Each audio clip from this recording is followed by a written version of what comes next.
Been looking around the internet, I started watching other people's reviews, and I picked one of these babies up, and decided maybe I should give it a try myself. And this thing is called the Dingoo a320. I could see myself in there. Anyway. And what this does, it's unfortunately from China, but I mean, for a Chinese product, it's the best damn one I bought. I apologize for the shaky camera work.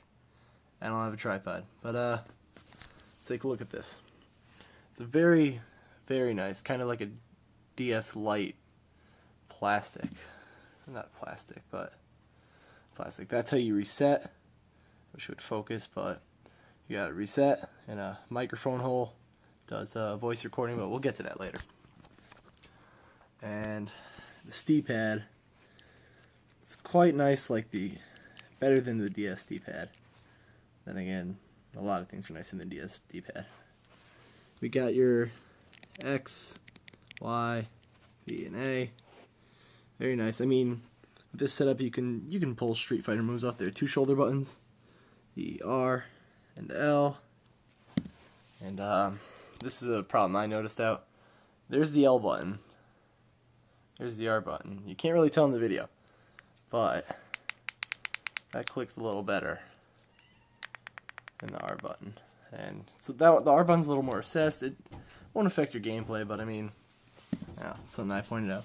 Also, another thing you won't notice because it can't work, but whatever. The select and start buttons, when you look at it landscape this way, you can't really see it here, but they kind of slant at this kind of angle. Pointed out, kind of like lopsided-y.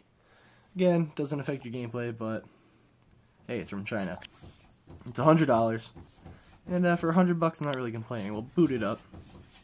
You can hear my cat scratching at the door. There's Dingoo Digital. I ordered this from thinkgeek.com, and I recommend getting it from there. They translate it into English for you already.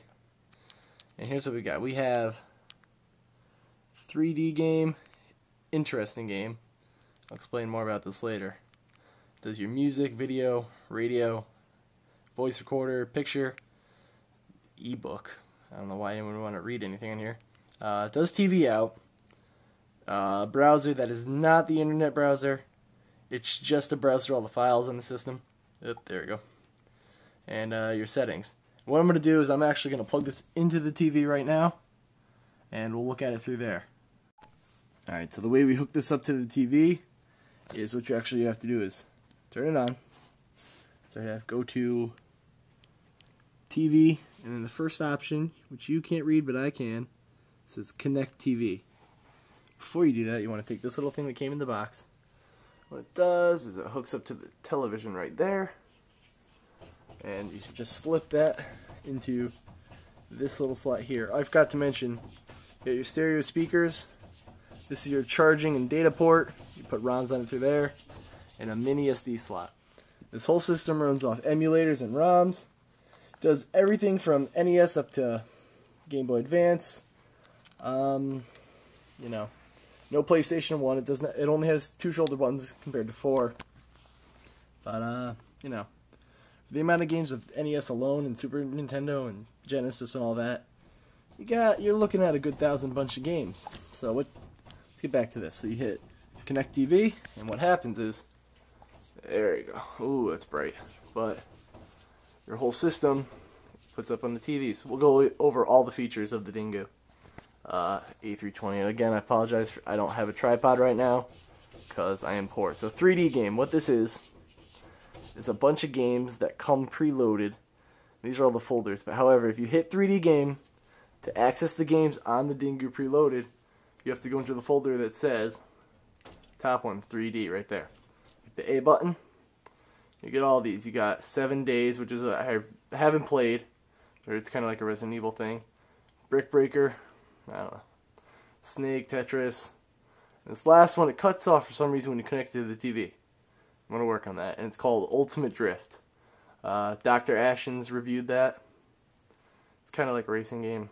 I don't care. We'll get to the emulators later. Music. Plays your music. These are all the ones I have. It goes by the file name on your computer. And that's a little bit of a problem, but what are you going to do? And I don't know, I have it on shuffle. I haven't gotten it to play shuffle. But then again, fuck China. Video, I don't have any videos on here. Radio, yeah, it kind of works, but, you know, China works, not America work. Voice record, it records your voice. Pictures, you can look at pictures. It does flash, but I don't have any on there, so worry about it later. Ebook, I can't imagine why you'd want to read. I deleted all the ones that came with it because they were all in Chinese, and I am not Chinese. Connect TV, to also disconnect, you have to hit close TV, and then this picture will appear there, and everything will be all honky-dory. Let's go back to browser, again, not the internet browser, but you go to UDisk, and you can go through all the files you have, the user manual, all this, you can read them. I don't need to. I know how this works. I will answer any questions that you have on this, and here you have the settings. What do we got? About the themes you can pick, they're just different colors, nothing big. Blight time, as you can see under the highlighted bar, that is short for backlight. A lot of people think it's a Chinese typo. They meant to shorten blacklight. Backlight. Sue them. They're from China. It's probably filled with lead, but I love it. Auto off in 10 minutes, blah, blah, blah. So these are all the features, and basically, disconnect it here. Close TV. And it brings it back down here. I mean, overall, you can question the hardware a little bit. Again, D-pad and the buttons will get you through any game of Street Fighter you want to play. L and R, I mean, got that R button situation. It's a little more recessed, but they both click real nice and feel real well. You know, overall, I had only one problem with this system. And what would happen was, I tried to put a Game Boy Color emulator on there, and I just couldn't find one that was compatible. You know, I tried Basic, Lemon, I mean, all these, and they wouldn't work. So, you know, once I find a Game Boy Color emulator that works, I'll update you on that. But, yeah, let's have a quick. What do we got? I'll find one later. But, I'll be doing some game reviews. Alright, take care.